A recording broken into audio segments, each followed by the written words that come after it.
আচ্ছা, আপনি আমার নামটা জানেন তো, নাকি সেটাও? না, নাম জানি, আপনি পাইলট এটাও জানি, এটুকুই বলেছিল মা। পলকের কথা শুনে জোরে সোরে একটা শ্বাস ফেলল সিফাত। হতাশা খানিক কমল। যাক, মেয়ে এটুকু অন্তত জানি। তারপর কিছুটা বিদ্রুপের সুরেই পলকের উদ্দেশ্যে বলল, ও আচ্ছা, থ্যাংক গড।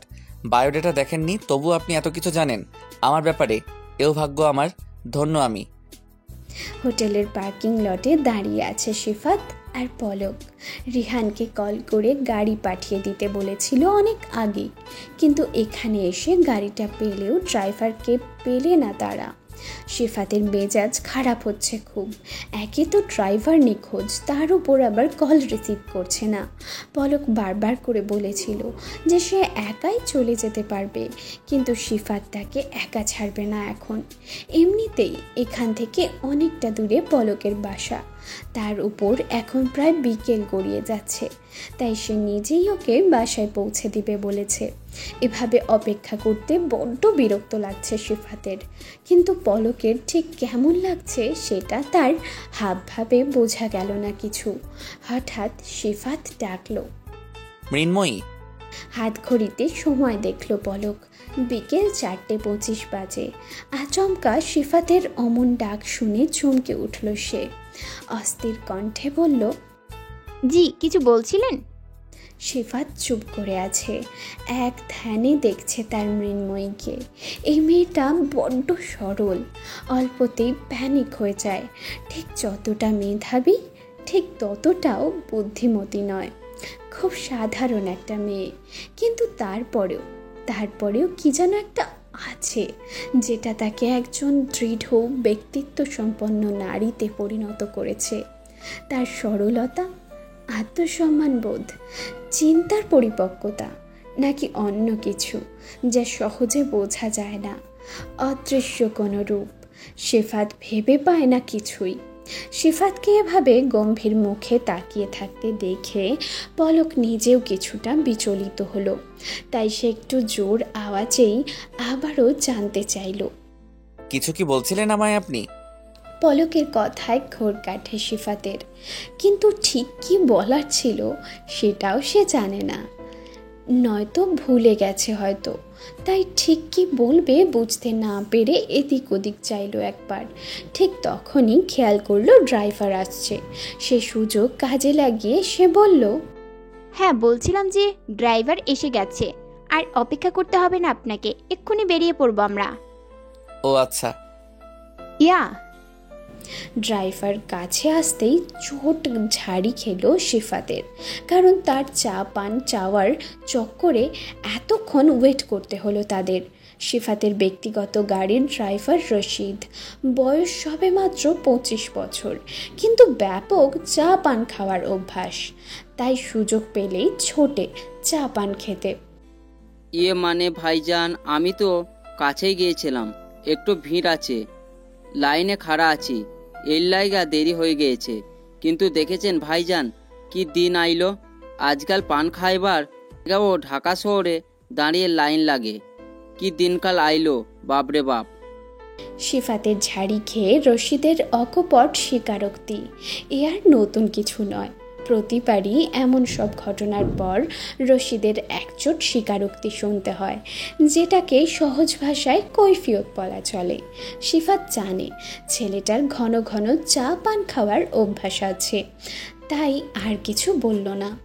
এমনিতেই দেরি হয়ে গেছে, তার উপর সে নিজেও বেশ ক্লান্ত, তাই কথা না বাড়িয়ে সে গাড়ির চাবি চাইল। আজ সে নিজেই ড্রাইভ করবে, যদিও সে ভীষণ ক্লান্ত, কিন্তু তাও আজ সে নিজেই ড্রাইভ করে পলককে পৌঁছে দিয়ে আসবে, তারপর নিজের বাসায় যাবে।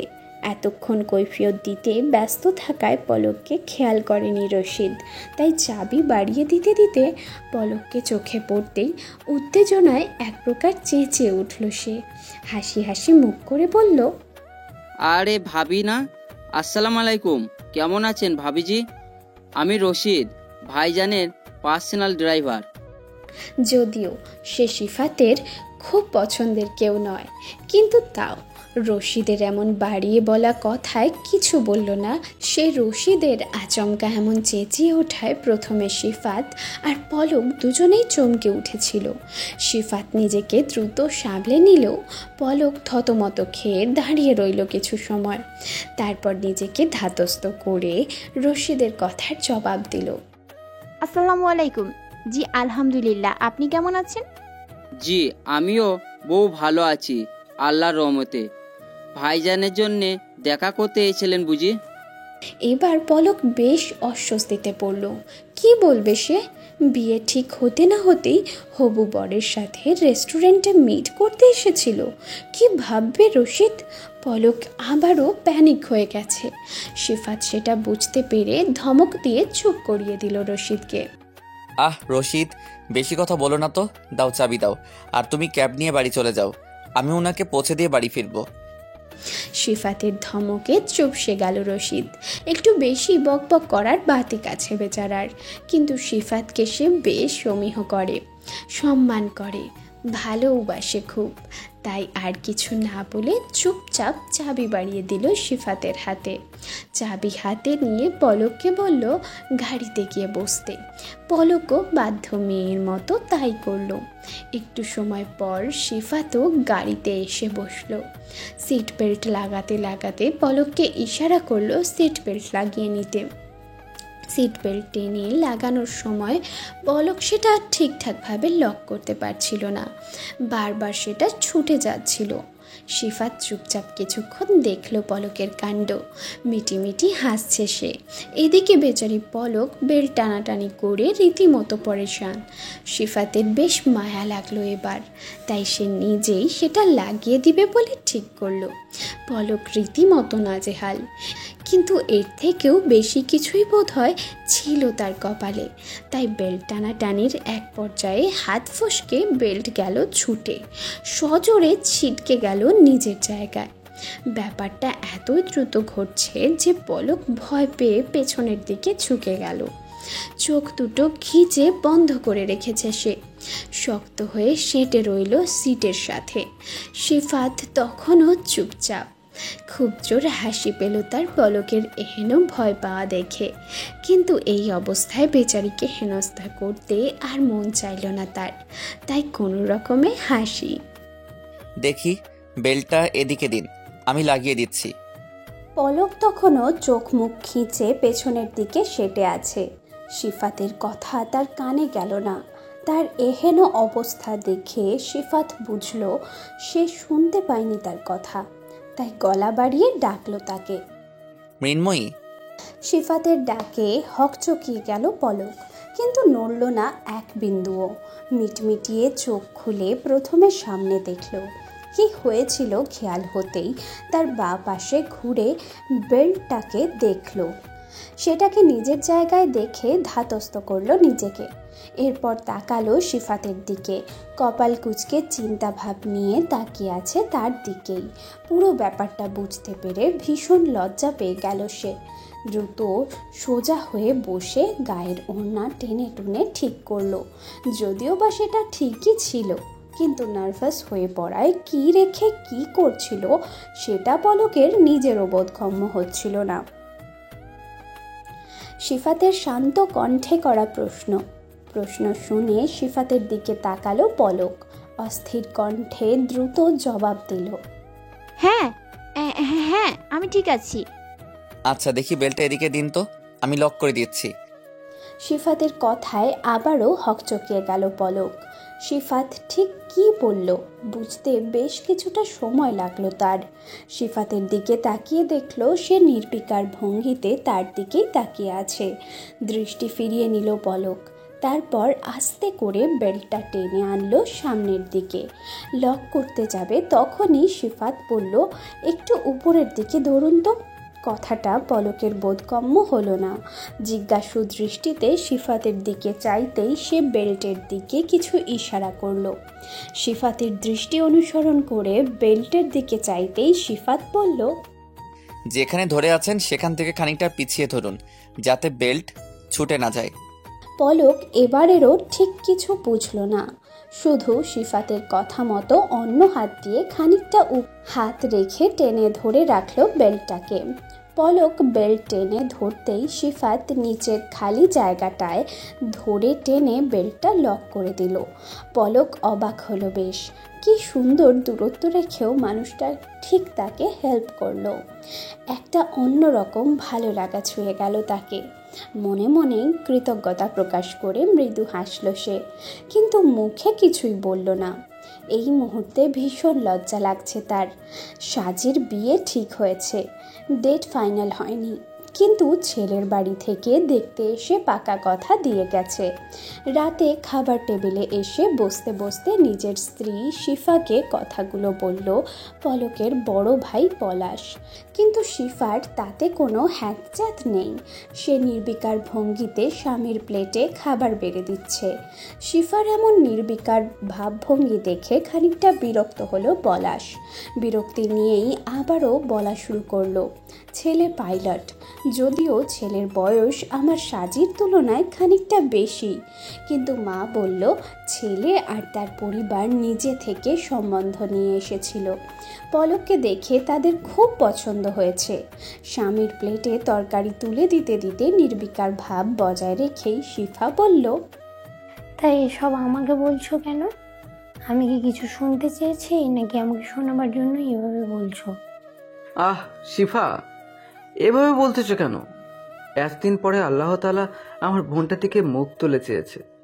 বিয়ের জন্য এত ভালো ছেলে পরিবার পাচ্ছেও আমার ভীষণ খুশি লাগছে ওর ভাগ্য দেখে। শেষের কথাগুলো বলতে গিয়ে চোখ মুখ উজ্জ্বল হয়ে উঠল পলাশের। আর সেটা দেখে তেলে বেগুনে জ্বলে উঠল শিফা। বেশ তেতানো গলায় বলল, হ্যাঁ, কি আমার ভাগ্য, না জানি আবার কোন বাড়ির মানুষগুলার কপাল পড়লো। আরে তোমার ওই অপয়া বোনটার জন্যই আমার একমাত্র ভাইটা আজকে জেলে। মাকে ভিটেমাটি ছেড়ে আমার কাছে এসে পড়ে থাকতে হচ্ছে। আমার মেয়েটা নিজের দাদা বাড়ির আদর সম্পত্তি থেকে বঞ্চিত হচ্ছে, আর তুমি কিনা ওই অপয়ার বিয়ের খবর আমাকে শোনাইতে আসছো। কিছুটা আর্তনাদ করেই বলল কথাগুলো শিফা। চুপ করো শিফা, অনেক বেশি বলে ফেলেছো কিন্তু। রাগী অথচ ঠান্ডা গলায় নিজের স্ত্রীকে সাবধান করলো পলাশ। কিন্তু শিফা দম্বার পাত্রী নয়। স্বামীর এমন সতর্ক বাণী যেন আরও বেশি অগ্রাসী করে তুলল তাকে। তারপর প্রবল ক্রোধ মিশ্রিত কণ্ঠে বলল, হবে না, কোনো দিনও সুখী হবে না ওই অপয়া পোড়ামুখী। কোন অকালের অভিশাপে যে আমার সোনা ভাইটার সাথে তোমার ওই রাক্ষসী বোনেটার বিয়ের খেয়াল আসছিল আমার মাথায়। আল্লাহ গো, সব শেষ করে ছাড়লো ওই অপয়া রাক্ষসীটা। মরে না কেন ওই রাক্ষসী? মরলে পরে এত কষ্টের মধ্যেও আমার ভাইটা একটু শান্তি পাইতো। আর এরপর আর কিছু বলতে পারল না শিফা। তার আগেই ধমকে উঠল পলাশ।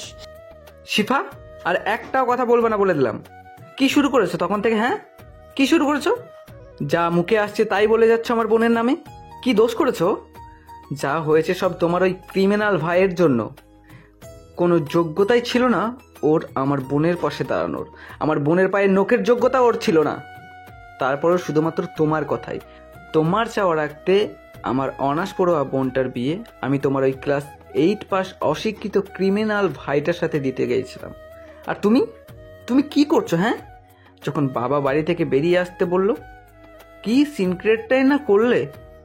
আরে বাবা না হয় রাগের মাথায় বলেছিল, তুমিও ক্ষমা চাও না একবার।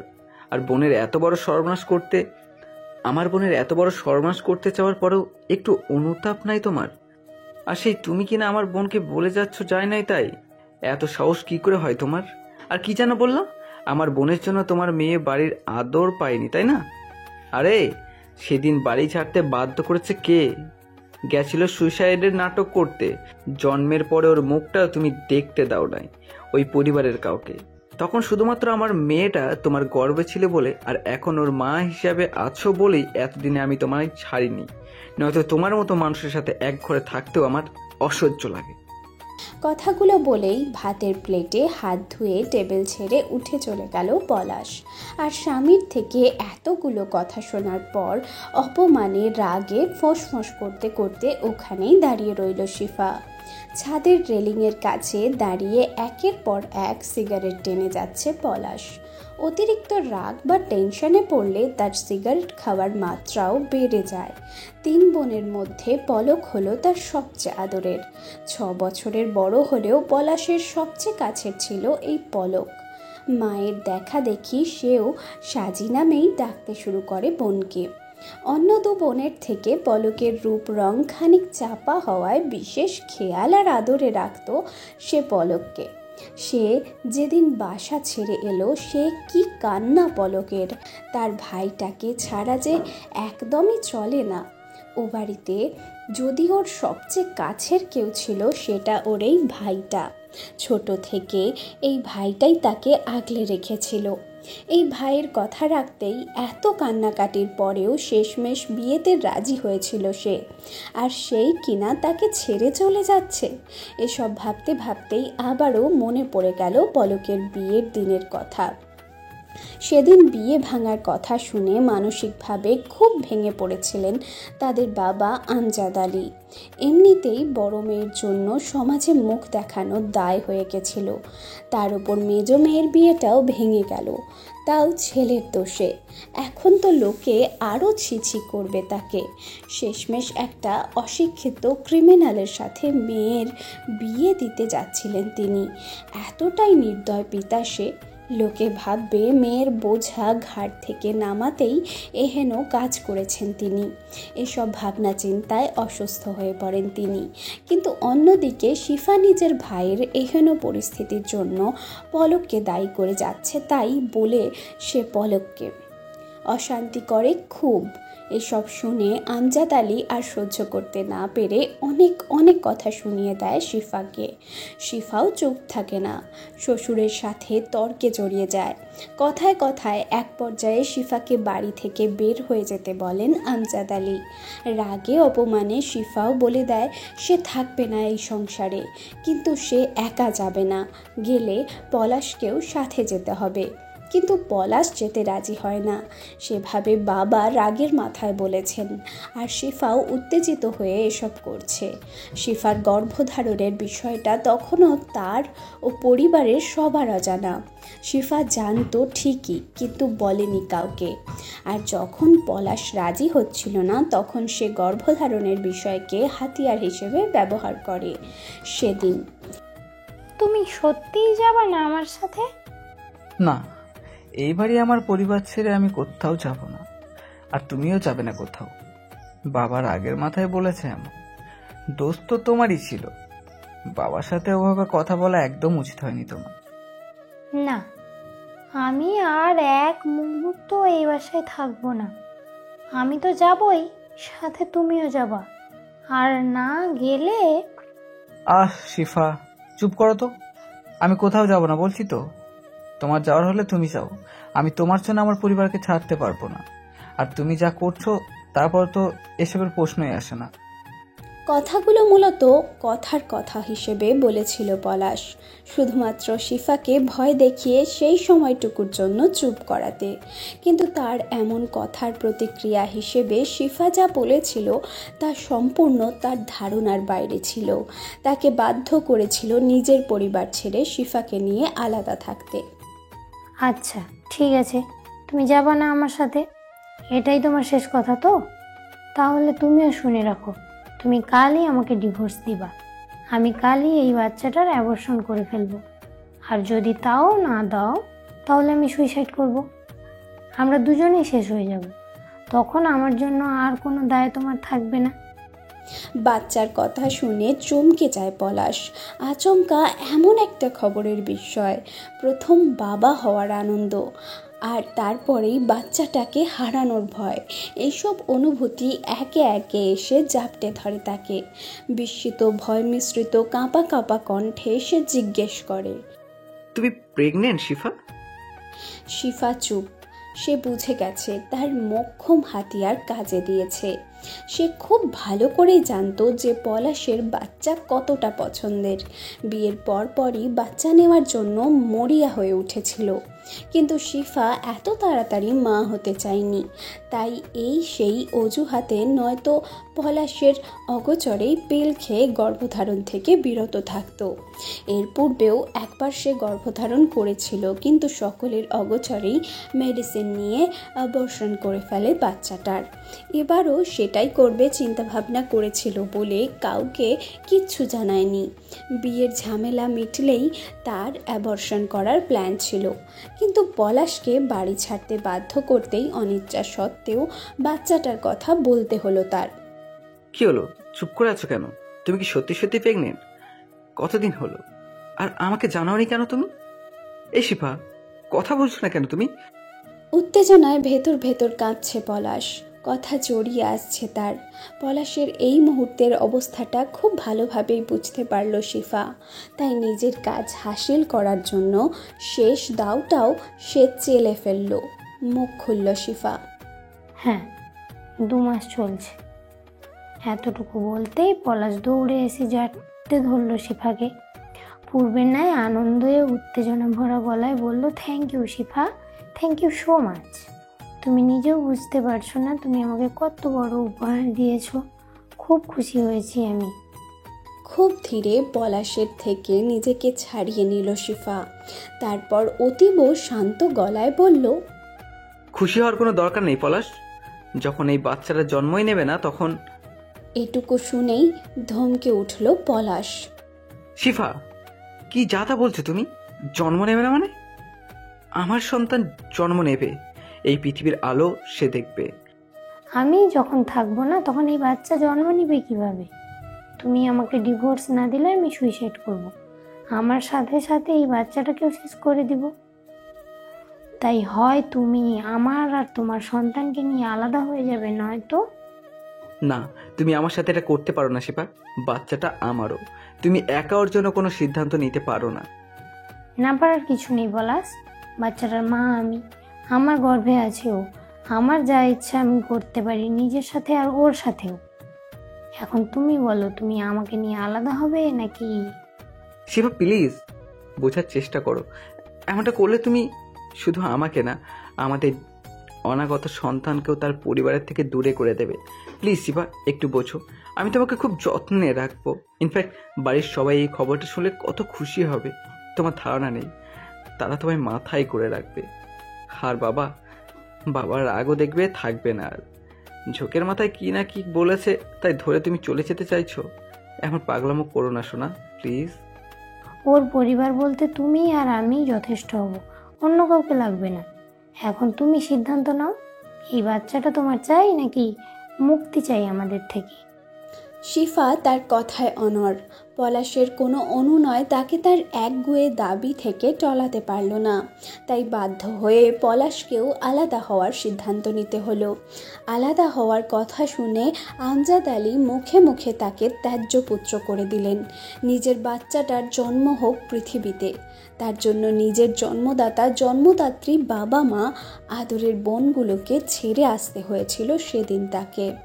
আমজাদ আলীর ভয়ে কেউ তার সাথে প্রকাশ্যে যোগাযোগ না রাখলেও তার মা নিজের একমাত্র ছেলেকে ছাড়তে পারেননি। শহর ছেড়ে অন্যত্র থাকায় বিগত 2.5 বছরে দেখাও হয়নি একবারও। একটা চাপা অপরাধ বোধ আর বিষাদ ভরা শ্বাস ছেড়ে অতীতের ভাবনা থেকে বেরিয়ে এলো পলাশ। হাতে থাকা জ্বলন্ত সিগারেটটা ওভাবেই মেঝেতে ফেলে দিয়ে বাসায় যাওয়ার জন্য পা বাড়ালো।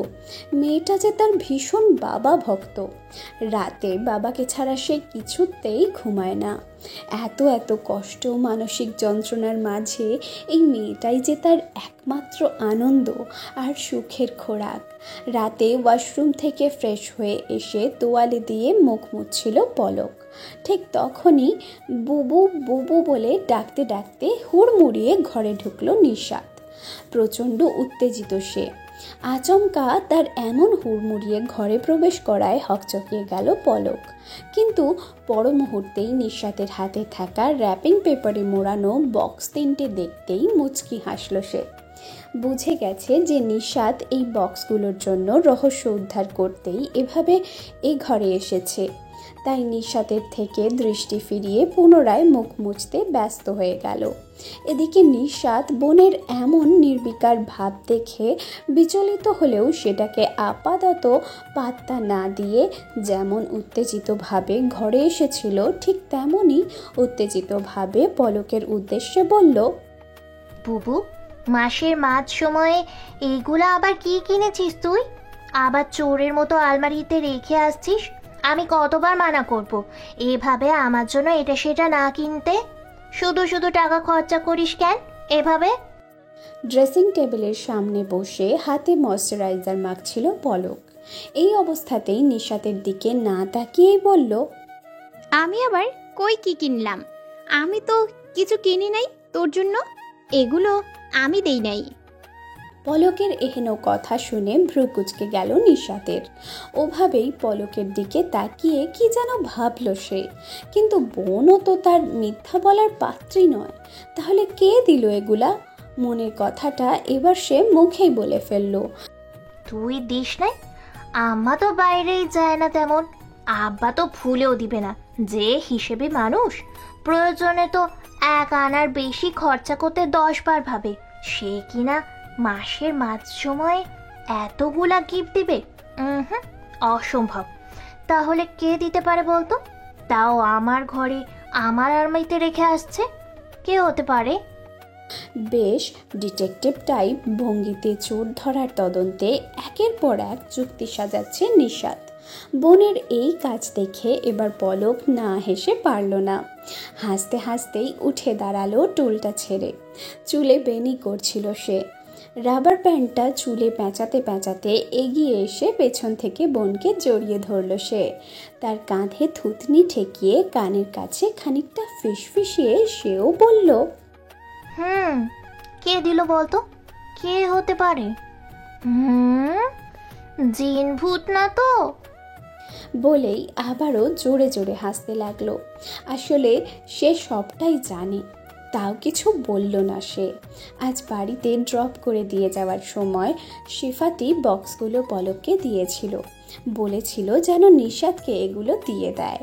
এটা নাকি ভাইয়ার পক্ষ থেকে তার ছোট আপুর জন্য উপহার। পলক প্রথমে নিতে না চাইলেও শেষের কথাটার পরে আর ফেরাতে পারেনি। তাই এক প্রকার সারপ্রাইজ দিতেই বাড়ি এসে চুপি চুপি গিয়ে এগুলো বোনের আলমারিতে রেখে এসেছে। সে ভালো করেই জানতো এগুলোর রহস্য উদ্ধার করতে বোন তার কাছেই আসবে। ওদিকে পলকের এমন কথা শুনে বিরক্ত হয়ে তার থেকে নিজেকে ছাড়িয়ে নিল নিশাত। সামনে ঘুরে কোমরে 2 হাত রেখে বোনের মুখের দিকে তাকিয়ে রাগী স্বরে বলল, এত রাতে ফাজলামি করছিস তুই আমার সাথে? আমি জিন ভূতে বিশ্বাস করি না, এটাই জানিস না তুই? হ্যাঁ আমি জানি তো। পাতাইলে এসব কেন বলতেছিস? আচ্ছা সত্যি করে বলতো, তুই রাখিস না এগুলো আলমারিতে? হ্যাঁ আমি রাখছি, কিন্তু আমি দেই নাই এগুলো।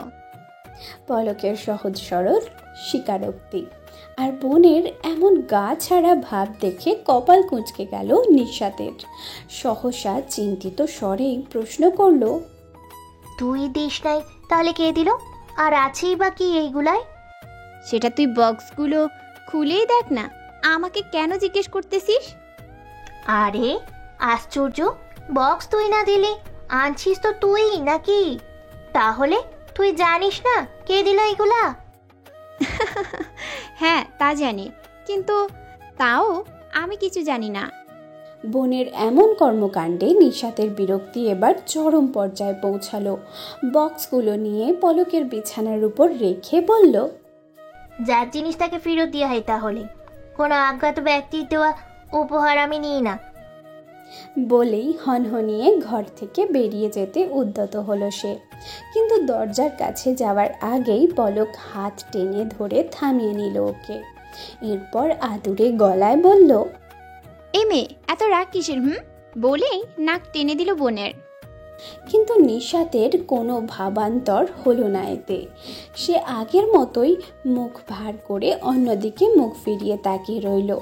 বোনের এমন ভাব দেখে বড্ড হাসি পেল পলকের। ইন্টারমিডিয়েট ফার্স্ট ইয়ারে পড়া মেয়ে হলেও কিছু কিছু ক্ষেত্রে বাচ্চামো স্বভাবটা তার আজও গেল না। মনে মনে কথাগুলো ভেবে মুচকি হাসল সে। তারপর বোনকে ছেড়ে বিছানা থেকে বক্সগুলো হাতে নিয়ে গিয়ে দিল তার দিকে, বলল, এগুলো তোর জন্যই। এতদিন যেগুলো ফিরিয়ে দিতি সেই ব্যক্তি তোকে বলতে বলেছে যে এগুলো তিনি তার ছোট আপুকে দিয়েছেন এবং তুই নিজেই নাকি এবার এগুলো অ্যাকসেপ্ট করবি। এইটা তোদের ডিল ছিল, তাই আমিও তার দেওয়া উপহার তোর অবধি পৌঁছে দিয়েছি। পলকের কথা শুনে এবার আর নিশাতের বুঝতে বাকি রইল না এগুলো কে দিয়েছে। কারণ প্রতিবার দেখা হওয়ার সময় সিফাত টুকটাক উপহার নিয়ে আসতো নিশাতের জন্য, কিন্তু নিশাত নিত না, বলতো, যেই দিন আমার বুবু আপনাকে অ্যাকসেপ্ট করবে, আপনি আমার দোলাবাই হবে, সেই দিন মিষ্টি মুখ করব। চকলেট চাই অনেকগুলো। আর আজ সেই উপহারই সে পেয়েছে। মুহূর্তেই আনন্দে উত্তেজনায় চোখ মুখ উজ্জ্বল হয়ে উঠল তার। দ্রুত বক্সগুলো পুনরায় বিছানায় রেখে এসে পলকের 2 হাত তুলে নিজের 2 হাতের মুঠোয় নিল। শক্ত করে ধরে খুশিতে গদগদ হয়ে জিজ্ঞেস করলো, তুই ভাইয়ার সাথে মিট করছিলি? বোনের এমন খুশি আর উত্তেজনা দেখে পলক সহসা লজ্জা পেয়ে গেল। লাজুক হেসেই মাথা উপর নিচ নাড়িয়ে জবাবে হ্যাঁ বোঝালো। নিশাত বোনের এমন লাজুকতা দেখে খুশিতে আরও বেশি গদগদ হয়ে উঠল। তার হাতের মুঠোয় আবদ্ধ পলকের হাত দুখানা হালকা ঝাঁকুনি দিয়ে আবার প্রশ্ন করল, কবে, কখন, কোথায়, কি বললো ভাইয়া? এই বুবু বল না। বোনের এক নাগাড়ে করা একের পর এক করা প্রশ্নে পলকের হিমশিম অবস্থা। একদিকে এক রাশ লজ্জা এসে ঘিরে ধরেছে তাকে, অন্যদিকে ছোট বোনের একের পর এক প্রশ্ন। কি বলবে না বলবে সব গুলিয়ে গেল তার। এদিকে নিশাত উৎকণ্ঠা নিয়ে তাকিয়ে আছে বোনের দিকে। পলক কি বলবে সেটা শোনার জন্য অধীর আগ্রহে অপেক্ষা করছে সে, কিন্তু পলক কিছু বলবে না। তাই তাকে তাড়া দিয়ে আবার বলল, কি রে বুবু, এখন মুখে কুলু পেটে আছিস কেন? বল না, কবে মিট করলি তোরা? বোনের এমন তাড়া খেয়ে মুখ খুলল পলক। লাজুক ভঙ্গিতেই জবাব দিল, আজ দুপুরে উনি লাঞ্চে ইনভাইট করেছিলেন। Wow, so romantic.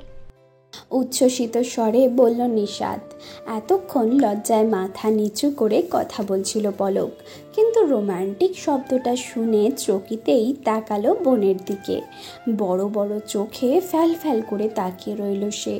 এদিকে বোনের এমনভাবে তাকানো দেখে সজোরে হেসে দিল নিশাত। তারপর বোনকে জড়িয়ে ধরে বলল, I am so happy for you বুবু। এভাবেই আল্লাহ তোকে দুনিয়ার সব খুশি দিক। খুব খুব সুখে থাক তুই।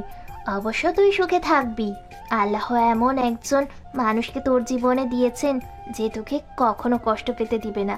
ভাইয়া খুব ভালো একজন মানুষ রে বুবু, তোকে খুব ভালোবাসে, সারা জীবন আগলে রাখবে। খুব খুব খুব ভালো থাকবি তুই, খুব ভালো থাকবি।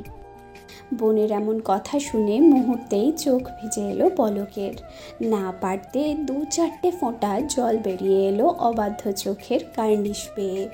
ওদিকে কাঁধে উষ্ণ কিছুর অনুভব হতেই বোনকে ছেড়ে তার মুখের দিকে তাকালো নিশাত।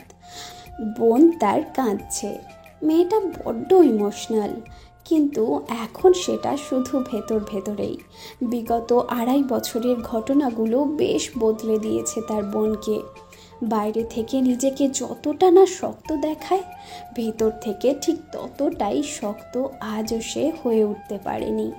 তাই সহসা সে কখনোই এভাবে কান্নাকাটি করে না, কিন্তু আজ সে কাঁদছে।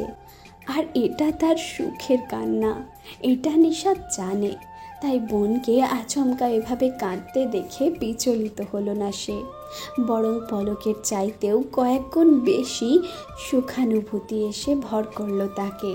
আর সেই সুখানুভূতিটুকুর রেশ ফুটে উঠল তার চোখে মুখেও। মৃদু হেসে বোনের মুখখানা 2 হাতের আঁচলায় নিতে তার কপালে গভীরভাবে একটা চুমু খেলো। তারপর নরম গলায় বলল, সুখ পাওয়ার জন্য আল্লাহর কাছে ফরিয়াদে কাঁদতে হলেও সুখ পাওয়ার পর তার শুকরিয়া করতে হয়। তাই এখন এমন প্যাচ প্যাচ করে কান্না বন্ধ কর। আর বেশি কাঁদতে ইচ্ছে করলে ব্যা ব্যা করে কাঁদ, তারপর বিয়ের বিদায় কাজে দিবে। বলেই সকৌতুক হাসল নিষাদ। বোনের এহেন কথা শুনে কাঁদতে কাঁদতেই হেসে দিল পলক। হালকা হাতে চাপড় মারল নিষাদের বাহুতে। বোনের হাতে চাপড় খেয়ে নড়ে চড়ে উঠল নিষাদ। দ্রুত হাতে বোনের চোখ মুছে দিয়ে টেনে নিয়ে গিয়ে বিছানায় বসালো। বুবু চল বক্সগুলো খুলে দেখি। বলেই বক্সের উপরের বাঁধা ফিতাটা খুলতে শুরু করলো। পলক মুখে কিছু বলল না, চুপচাপ পাশে বসে বোনের কাণ্ড কারখানা দেখতে লাগলো। এতক্ষণে প্রথম বক্সটা খোলা হয়ে গেছে নিশাতের। বক্স খুলতেই দেখলো বিশাল সাইজের একটা কিটক্যাট চকলেটের বক্স। বক্সটা দেখেই ভীষণ খুশি হয়ে গেল নিশাত, কারণ এটা তার প্রিয় চকলেট। এর উপরের বক্সটা খুলতেই আর একটা চকলেটের বক্স পাওয়া গেল, কয়েক পদের চকলেটের মিক্স কম্বো প্যাক। কিন্তু শেষ বক্সটা খুলতে গিয়েই বক্সের উপর একটা ছোট্ট চিরকুট পাওয়া গেল। খুব সুন্দর হাতের লেখায় 3 লাইনের একটা চিরকুট। নিষাদ সেটাকে জোরে জোরে পড়ল, যেন পলকও শুনতে পায়। ছোট আপু, উপরে 2টো বক্স তোমার জন্য, আর এই একটা বক্স মৃন্ময়ের জন্য। তার অবধি পৌঁছে দিও প্লিজ।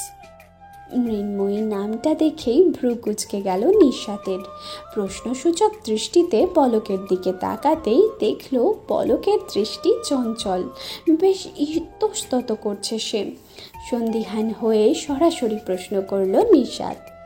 হ্যাঁ রে বুবু, এই মৃন্ময়ীটা কে রে? পলক কিছু বলল না, পূর্বের ন্যায় কাচুমাচু করতে লাগলো।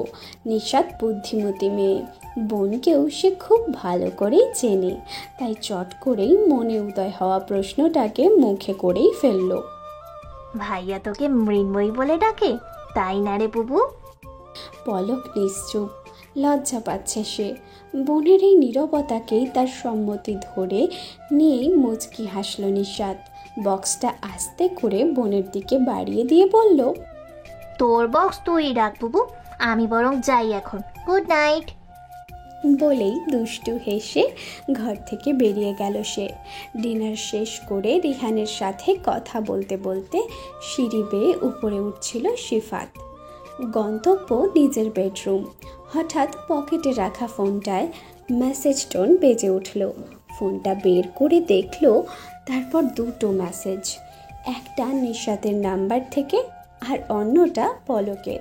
নিশাতের মেসেজটা এসেছে মিনিট 20 আগে, আর পলকের মেসেজটা এই মাত্রই এলো। তবে 2টো মেসেজ দেখেই অবাক হলো সে, কারণ 2টোতেই তাকে ধন্যবাদ জানানো হয়েছে। তফাৎ শুধু এটুকুই যে নিশাতের মেসেজটায় লেখা, থ্যাংক ইউ ভাইয়া, আপনার মৃন্ময়ীর কাছে তার বক্সটা পৌঁছে গেছে। আর পলকেটার মেসেজটা বাংলায় ছোট করে লেখা, ধন্যবাদ। মেসেজগুলো দেখে আপন মনেই হাসল সে, আর সাথে সাথেই হাসি হাসি মুখেই নিশাদকে রিপ্লাই দিল, you most welcome dear little sister, always stay blessed. তার হাসি দেখে চকিতেই রিহান জিজ্ঞেস করলো, What happened, bro? Why are you smiling so cute? ভাবরি মেসেজ না? বলে সেও দুষ্টু হাসল। হ্যাঁ। শিফাতের অকপট স্বীকারোক্তি। রিহানের কাছ থেকে এসব লুকানোর মতো না। আহা, তাহলে তো এখন তোমাকে ডিস্টার্ব করা যাবে না, আমি বরং যাই এখন, কেমন? তুই ভাবিকে সময় দে।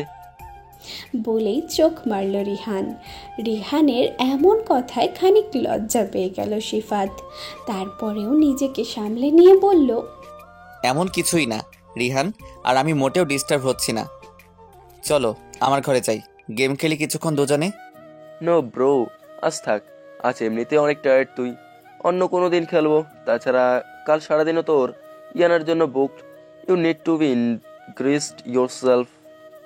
তাই হয় তুই ভাবিকে একটু সময় দে, নয়তো যা ঘুমিয়ে পড় গিয়ে। Good night bro. বলেই শিফাতকে হাত করে দ্রুত নিজের ঘরের দিকে পা বাড়ালো রিহান। পিছন থেকে 2বার ডাকলো শিফাত রিহানকে, কিন্তু Rihan see you tomorrow dear. বলেই দ্রুত পায়ে করিডোর ছেড়ে নিজের ঘরে ঢুকে গেল।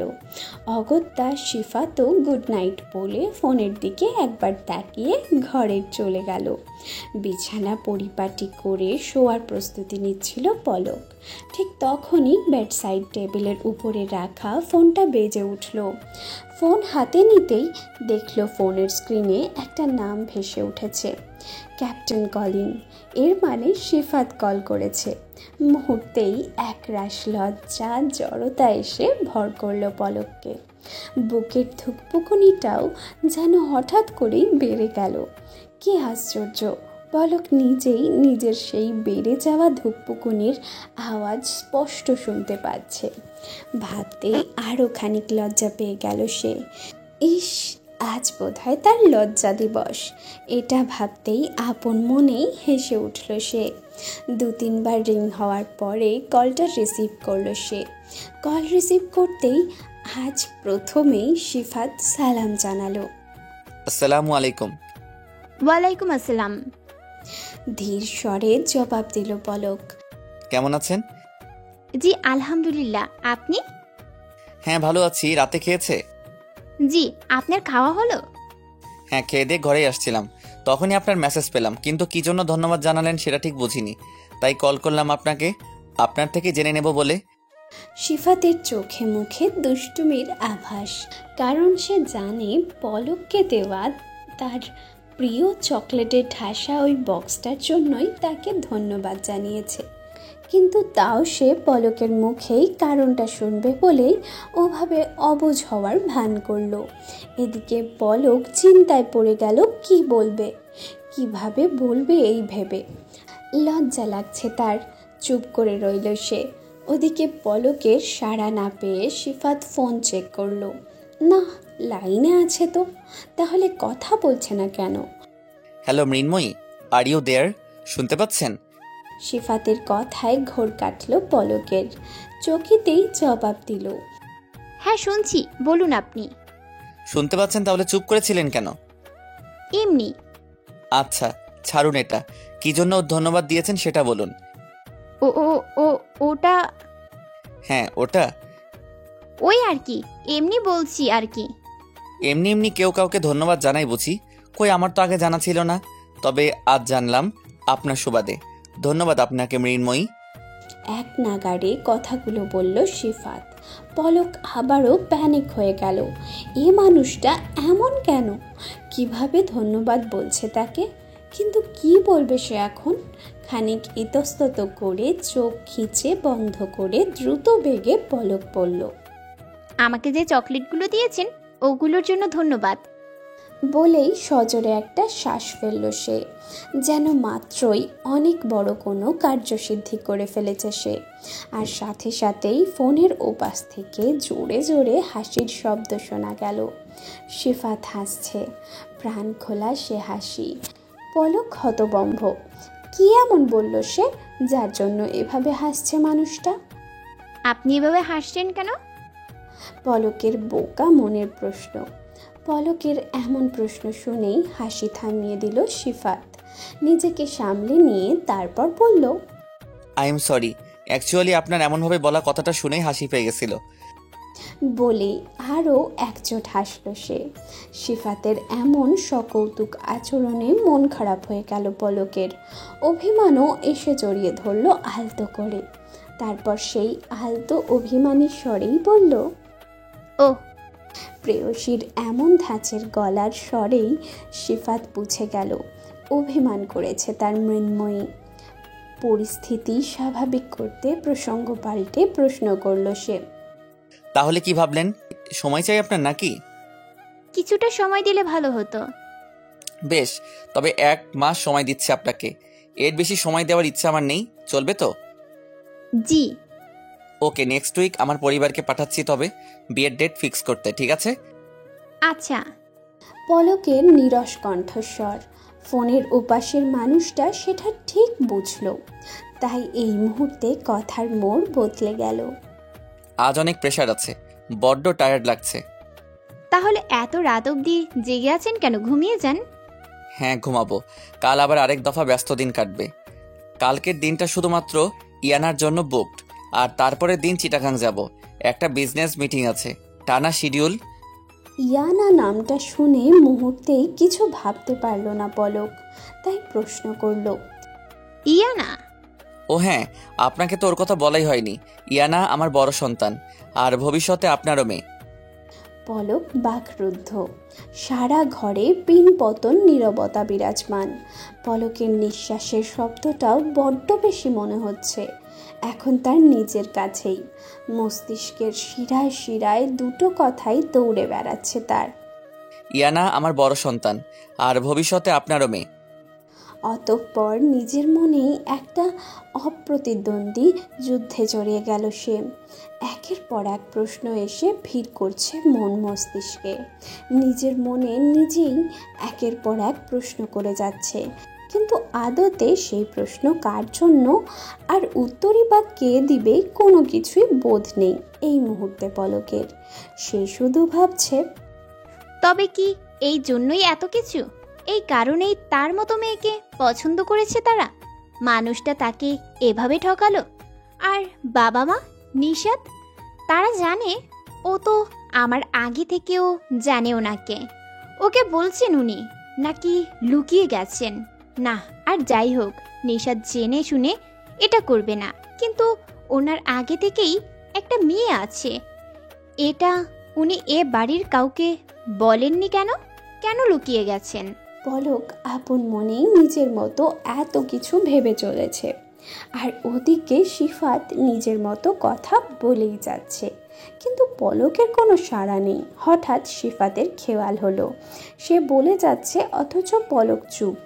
ফোনটা চেক করলো, আবারও কল কানেক্টেড, কিন্তু পলকের সাড়া নেই। সিফাত দুবার হ্যালো হ্যালো বলল, কিন্তু পলকের সেসবের ধ্যান নেই। সিফাত ফোনটা কেটে দিল, কিন্তু সাথে সাথেই আবার কল করলো। ফোনের রিংটোনে পলকের ঘোর কেটে গেল। দেখলো সিফাত কল করেছে।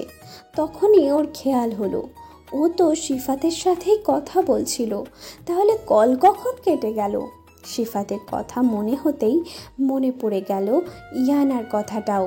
মুহূর্তেই নিদারুণ এক কষ্ট এসে চেপে ধরলো পলককে। ভারী হয়ে এলো নিঃশ্বাসের চলন। কিছুক্ষণ ফোনের স্ক্রিনে তাকিয়ে রইল। রিং হচ্ছে, স্ক্রিনে দেখাচ্ছে ক্যাপ্টেন কলিং, কিন্তু পলক কল রিসিভ করছে না। রিং হতে হতেই কলটা কেটে গেল এবার। এদিকে সিফাতের টেনশন হচ্ছে, হঠাৎ কী বা হলো যে কথা বলতে বলতে পলক চুপ হয়ে গেল। এখন কল করছে, সেটাও রিসিভ করছে না। ঠিক আছে তো সে, বাড়িতে কিছু হয়েছে কি? এসব ভাবতে ভাবতেই আবারও কল করলো পলকের নাম্বারে। আর এবার একবার রিং হতেই পলক কলটা রিসিভ করলো। কানের কাছে ফোন টেকাতেই সিফাতের উত্তেজিত কণ্ঠস্বর শুনতে পেল। হ্যালো মৃন্ময়ী, আপনি শুনতে পাচ্ছেন? পলক চুপ। মৃন্ময়ী, are you okay? Hey, speak out please. করুণা করছেন আমাকে, নাকি আমার অতীতের সুযোগ নিতে চাইছেন আপনি? সিফাতের উত্তেজিত চিন্তিত কণ্ঠস্বরের বিপরীতে পলকের অসম্ভব রকমের শান্ত গলায় করা প্রশ্নটা মুহূর্তের জন্য সিফাতকে থমকে দিল। পলকের প্রশ্নগুলোর অর্থ তো সে বুঝলই না, বরং পলকের এমন শান্ত কণ্ঠস্বর তাকে আরও বেশি বিচলিত করে তুলল। এরপরেও নিজেকে ধাতস্থ করে প্রশ্ন করল পলককে, মানে কি বলছেন এটা আপনি? মানেটা খুবই সহজ। আপনার সন্তানের জন্যই তো বিয়ে করছেন আমাকে।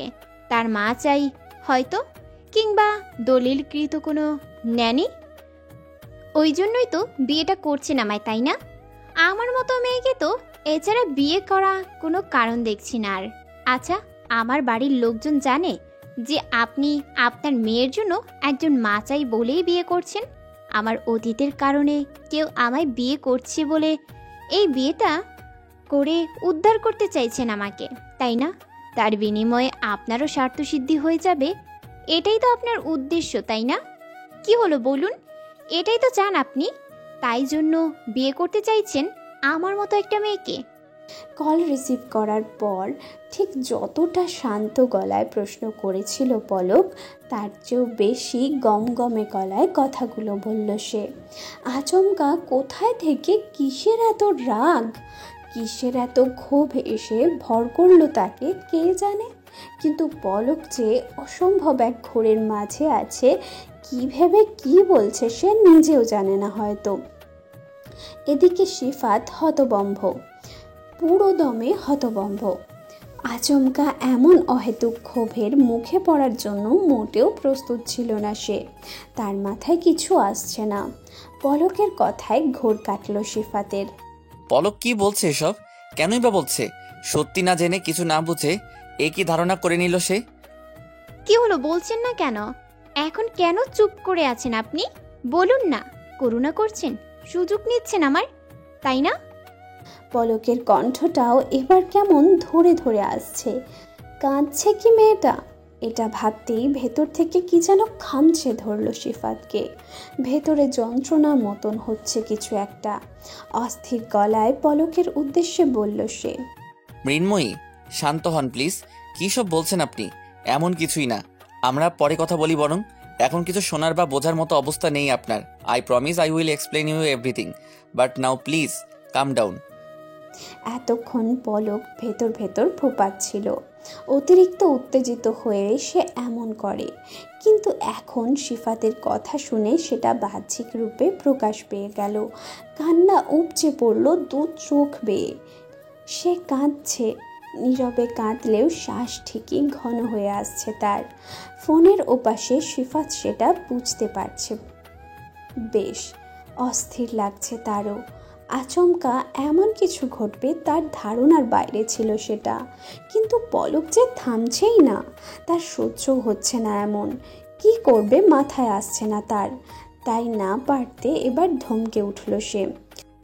এই চুপ করবা তুমি? কান্না করতে মানা করলাম না? কথা কানে যায় না? চুপ করো, কাঁদবা না এভাবে। শান্ত হও আগে। সিফাতের ধমকে কান্না আরও বেড়ে গেল পলকের। এবার কিছুটা জোরেই কেঁদে দিল সে। হাত দিয়ে মুখ চেপে ধরে কাঁদছে। যথাসম্ভব চেষ্টা করছে সে যেন আওয়াজ না হয় কান্নার। সিফাতের আর সহ্য হলো না সেটা। কি শুরু করেছে কি মেয়েটা? কি এমন বললাম আমি যে এভাবে কাঁদতে হবে? ধ্যাত। মনে মনে বলল কথাগুলো, কিন্তু মুখে বলল, চুপ করবা না তো তুমি? আচ্ছা ঠিক আছে, কাঁদো, যত ইচ্ছা কাঁদো। একবার শুধু কাছে পাই তোমায়, তখন বিচার করব তোমার। পরে কথা বলবো, রাখছি। বলেই কল কেটে দিল। ভাল লাগছে না তার। সামান্য একটা কথায় কেউ কি করে এত কিছু ভেবে নিতে পারে?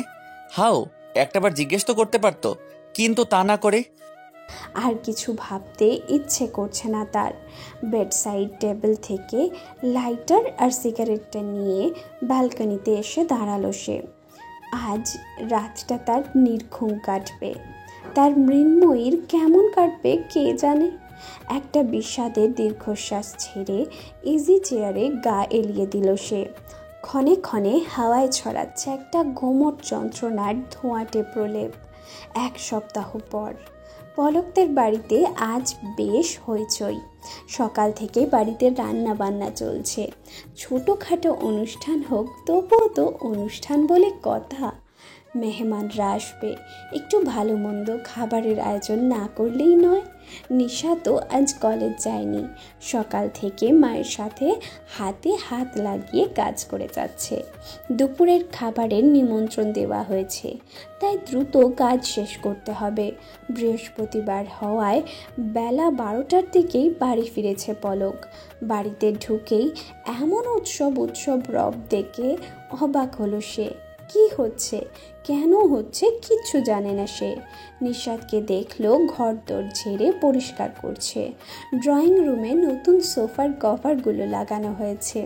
এই কভারগুলো শুধুমাত্র ঈদের দিন কিংবা বাড়িতে কোনো বিশেষ মেহমান এলে ব্যবহার করা হয়, কিন্তু আজ তো ঈদ নয়, বাড়িতে কোনো মেহমান আসবে এমন কোনো কিছু জানা নেই পলকের। এমন হলে মা অন্তত বলতো। হাফ ডে হওয়ায় দুপুর 3টায় কলেজ ছুটি হওয়ার কথা আজ নিশাতের, কিন্তু এই সময় সে বাড়িতে, তাও কাজ করছে এভাবে। ঘটনা কি সেটা উদ্ধার করতে এবার পলক সরাসরি নিশাদকে জিজ্ঞেস করলো। হ্যাঁ রে নিশু, বাড়িতে আজ এত আয়োজন কিসের রে? কোনো মেহমান আসছে নাকি? কর্নার সেটের শোপিসগুলো পরিষ্কার করছিল নিশাদ। বেশ ধুলো জমেছে, সেই ধুলো ঝাড়তে ঝাড়তেই জবাব দিল নিশাদ। কিসের পরিষ্কার করে বল।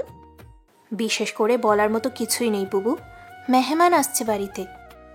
আজ বেশ কয়েকদিন ধরেই এমন আচরণ করছে নিশাদ পলকের সাথে।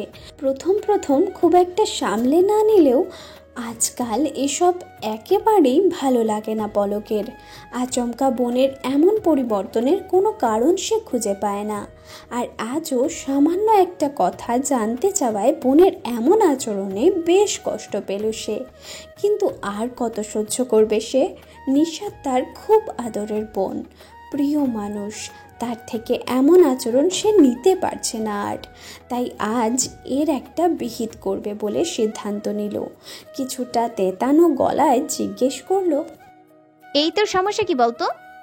পলকের এহেন কথায় যেন চরম পর্যায়ে অবাক হলো এমন ভাব করে নিশাতও পাল্টা প্রশ্ন করলো।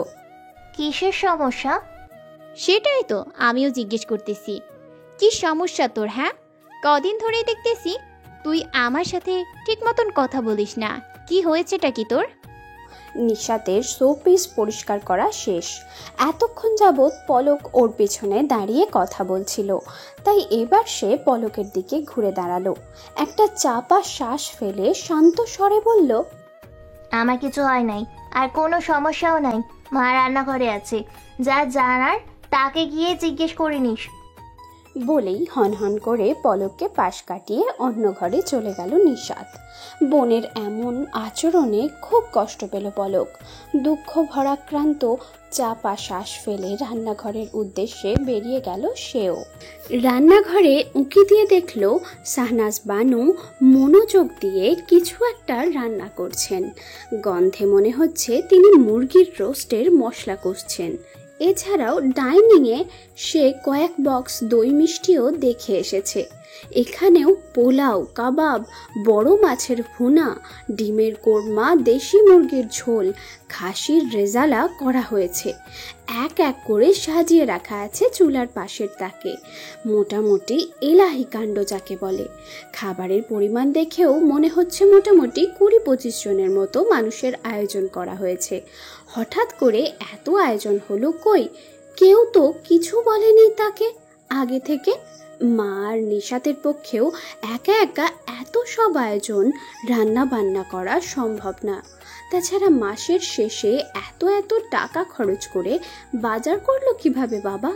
কিসের জন্যই বা এই আয়োজন? পলক কিছুই বুঝতে পারছে না। পলক তার মাকে জিজ্ঞেস করতে যাবে, তার আগেই পিছন থেকে মেয়েলি কণ্ঠের কেউ একজন বলল, এই সাজি, কখন এলি তুই? আর এখানেই বা এমনভাবে দাঁড়িয়ে আছিস কেন? যা যা, ফট করে গোসল সেরে নে, রেডি হয়ে নে। পলক পেছনে ফিরে দেখলো একটা বড় ট্রে হাতে তার মামি দাঁড়িয়ে আছেন। হয়তো ভেতর ঘরেই ছিলেন এতক্ষণ। ট্রেটা আনতেই গেছিলেন। পলক আবারও বেশ অবাক হলো। পলকের এই অবাক হওয়ার পরিমাণ আরেকটু বাড়িয়ে দিয়ে ভিতরের ঘর থেকেই ভাবি ভাবি বলতে বলতে পলকের ফুপু আর সাথে বড় চাচিও বেরিয়ে এলেন। এই মুহূর্তে পলক ব্যাপকভাবে বিস্মিত। একবার ভাবলো হয়তো এনারাই এসেছেন বলেই এত রান্না বান্না, কিন্তু পর মুহূর্তেই খেয়াল হলো এদের জন্য আচমকা এত আয়োজন কেন? উপলক্ষই বা কি? কিছুই ভেবে পায় না সে। এর মাঝেই আবার তার ফুপু এসে তাকে জড়িয়ে ধরে কপালে চুমু খেলেন। আদরে গলায় বললেন, আলহামদুলিল্লাহ, আমরা সবাই অনেক খুশি হয়েছি রে সাজি। আল্লাহ শেষমেশ মুখ তুলে চেয়েছেন। খুব সুখী হ তুই। আল্লাহ তোকে ভালো রাখুক। পাশ থেকে বড় কাকিও এসে মাথায় হাত বুলিয়ে দিলেন। মিষ্টি হেসে তিনিও দোয়া করে দিলেন তাকে। আর পলক সে তো ব্যাককলের মতো ফ্যাল ফ্যাল করে তাকিয়ে সব দেখছে।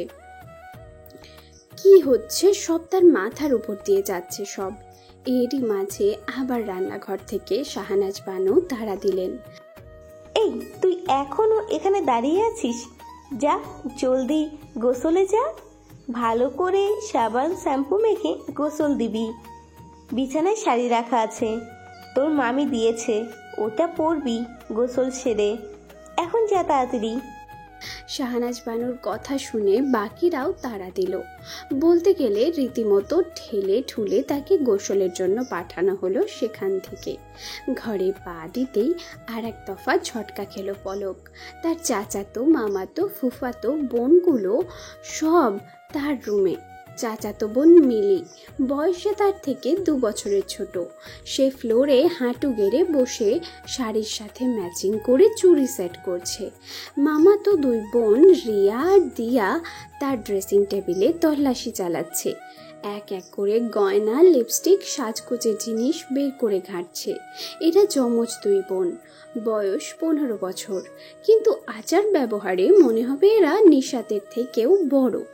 লোকে বলে যমজ বাচ্চাদের মধ্যে কাজে কর্মে স্বভাবে খুব মিল থাকে, আর এদের দেখলে মনে হবে এরা একে অন্যের জাত শত্রু। কারোর সাথে কারো মিলে না, শুধু চেহারা ছাড়া। আর তার ফুফাতো বোন নাজিয়া তার থেকে 3 বছরের বড়। সে খুব মনোযোগ দিয়ে বেলি ফুলের গাজরা বানাচ্ছে। তাদের বাসার ছাদে একটা বেলি ফুলের গাছ আছে। শাহনাজ বানুর খুব পছন্দ বেলি ফুল। ছোট চাকরি হলেও চাকরির প্রথম বেতন পেয়ে মায়ের জন্য বেলি ফুলের একটা চারা কিনে এনে দিয়েছিল পলক। গাছটা এখন বেশ বড় হয়েছে, বেশ বোঝা যাচ্ছে তাজা ফুলগুলো ওখান থেকেই আনা। পলকের এখন রীতিমতো মাথা চক্কর দিচ্ছে, কিছুতেই কিছু বোধগম্য হচ্ছে না তার। তাই এক প্রকার চেঁচিয়ে জিজ্ঞেস করলো সে, এইসব কি কি চলতেছে এখানে? হ্যাঁ, তোরা সব একসাথে কেন? পলকের এমন প্রতিক্রিয়ায় সবাই একসাথে তার মুখের দিকে তাকালো। মিলি তাকে দেখেই এক গাল হেসে দিয়ে এসে জড়িয়ে ধরল, বলল, কংগ্রাচুলেশন আপি, খুব খুশি হয়েছে আমরা সবাই। পাশ থেকে রিয়া দিয়াও চেঁচিয়ে উঠল, হ্যাঁ, আমরা তো সবাই মোটামুটি প্ল্যানও করে ফেলেছি কি কি করব না করব। ইস, আমরা কত মজা করব আমার বিয়ে। এটুকু বলতেই নাজিয়া খেকিয়ে উঠল।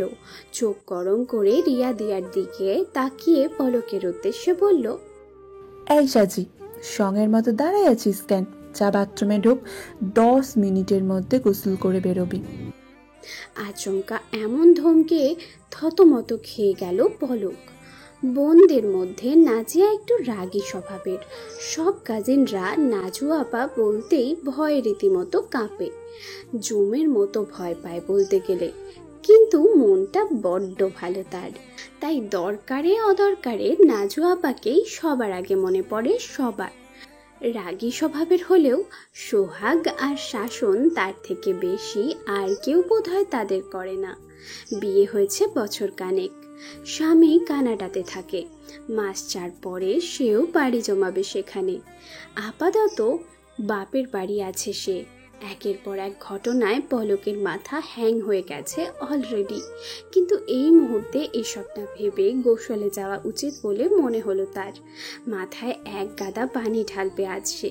তাছাড়া এখন এখান থেকে না গেলে আরেক দফা নাজু আপার টোপের মুখে পড়ার থেকে তার রক্ষে হবে না, ফর শিওর। মানে কেটে পড়াই ভালো। এইসব ভাবতে ভাবতেই পলক ভ্যানিটি ব্যাগটা ড্রেসিং টেবিলের উপর রেখে এক প্রকার ভৌ দৌড় দিয়ে বাথরুমে ঢুকে গেল। তার এমন কাণ্ড দেখে রিয়া দিয়া মিলি অট্টহাসিতে ফেটে পড়ল। আর নাজিয়া মুচকি মুচকি হাসতে হাসতে গাজরা মাথায় মনোযোগ দিয়ে গোসল সেরে আসার পর নাজিয়া নিজ হাতে শাড়ি পরিয়ে দিয়েছে পলককে। রিয়া দিয়া নিজেদের মধ্যে খুঁটাখুটি চালিয়ে যাচ্ছে। সাথে নাজু আপা থাকায় চুপিসারে চালিয়ে যেতে হচ্ছে এই চুলাচুলির কার্যক্রম। একজন একটা ঝুমকো দেখাচ্ছে তো অন্যজন আর একটা। মিলি নিজ হাতে সাজাচ্ছে পলককে। বিছানায় বসে নাজু আপা টুকিটাকি ইনস্ট্রাকশন দিয়ে যাচ্ছে। কিন্তু এত কিছুর মধ্যেও একবারের জন্য নিশাতে ঘরে আসেনি। পলকের মন খারাপ লাগছে। একে তো কেউ কিছু বলছে না, কি হচ্ছে জানে না সে। বাকিরাও সাজগোজ করেছে, তাকেও সাজানো হচ্ছে, কিন্তু কিন্তু ব্যাপারটা কি?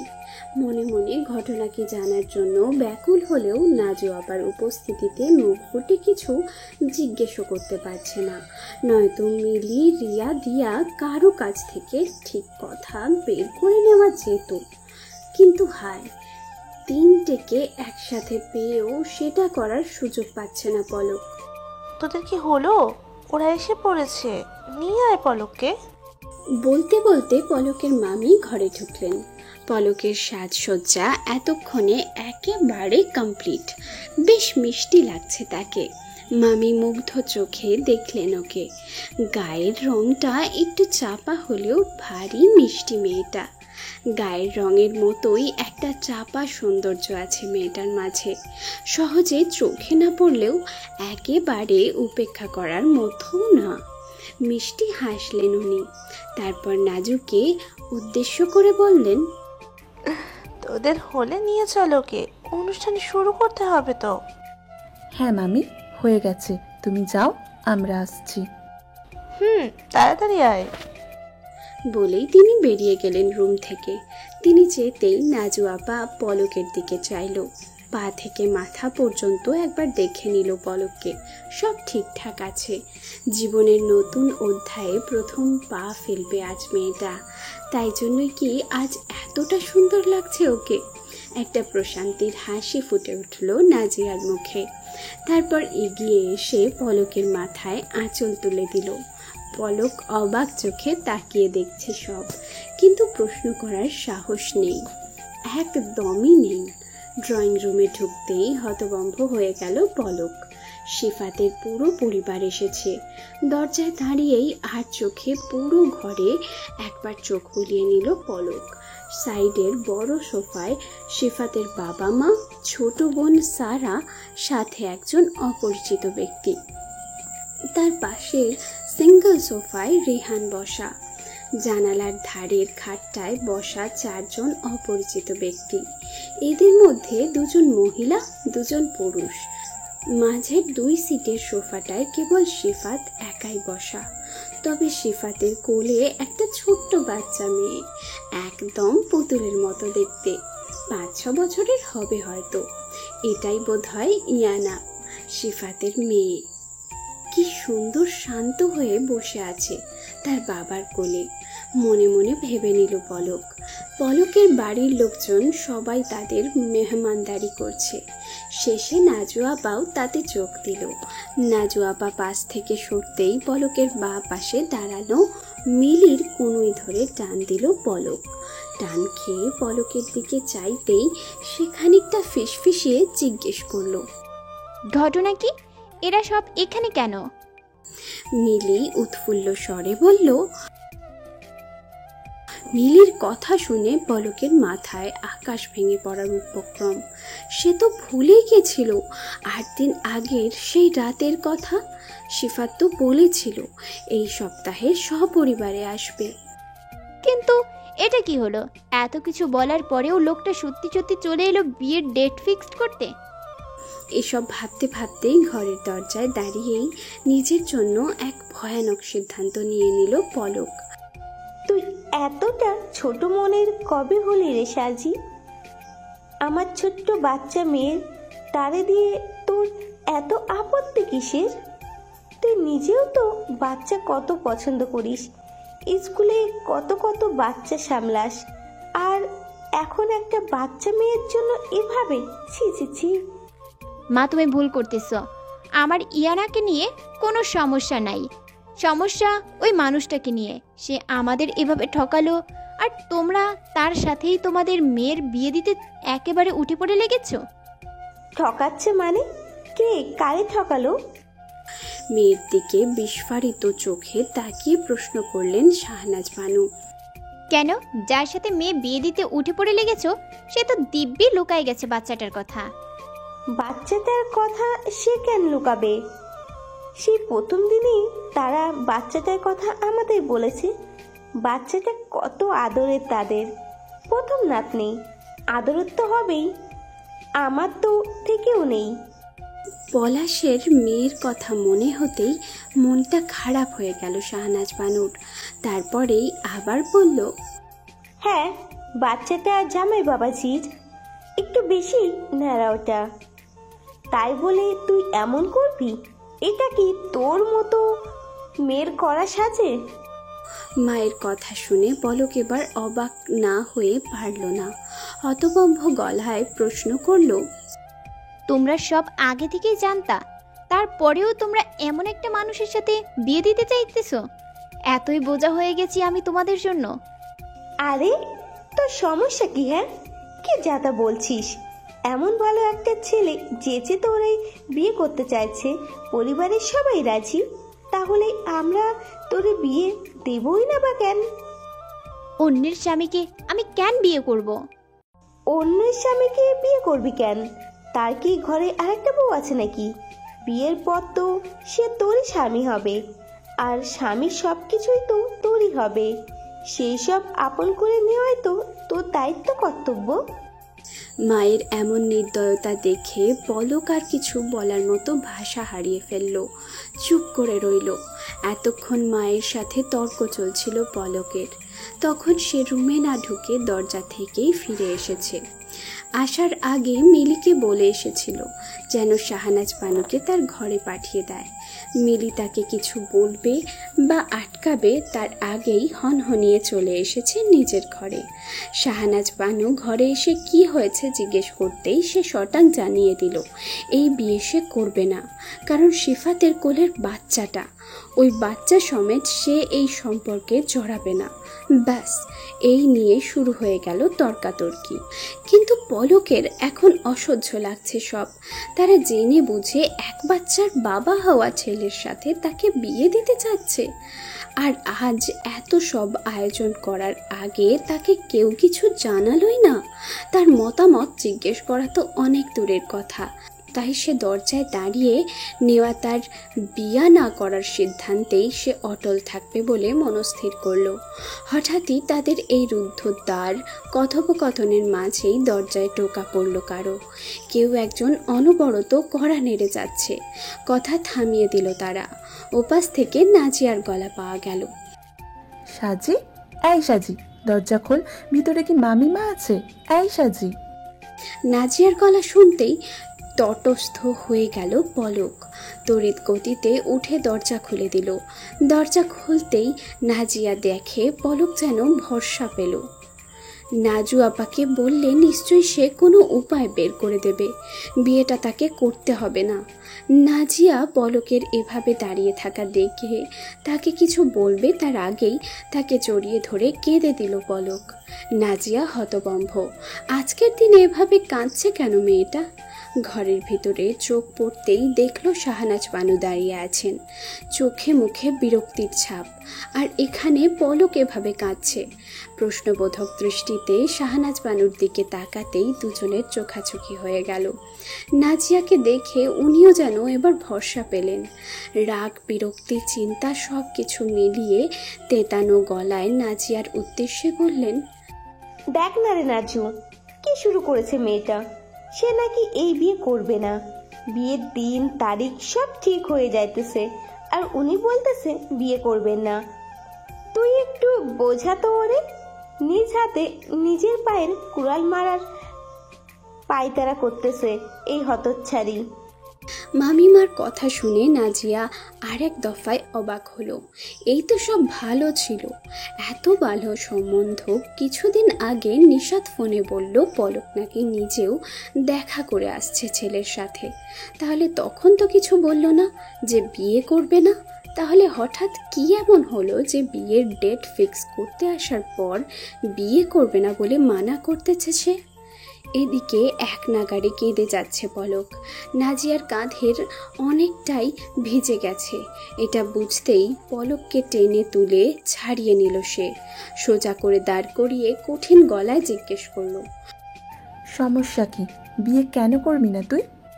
পলক তখন ফুপিয়ে ফুপিয়ে কাঁদছে। কান্নারত অবস্থাতেই জবাব দিল, ওই বাচ্চাটা। কান্নার দমকে কথা আটকে আসছে তার। কোন বাচ্চাটা? ভ্রু কুচকে জিজ্ঞেস করলো নাজিয়া। ওনার কোলে মেয়েটা, ওই জন্যই তো বিয়ে করতে চাইছে। নয়তো আমার মতো মেয়েকে কেন জেনে শুনে ওনার মতো একজন যে বিয়ে করতে আসবে। আর এরাও দেখো জেনে বুঝে আমাকে ওনার সাথে বিয়ে দিতে চাচ্ছে।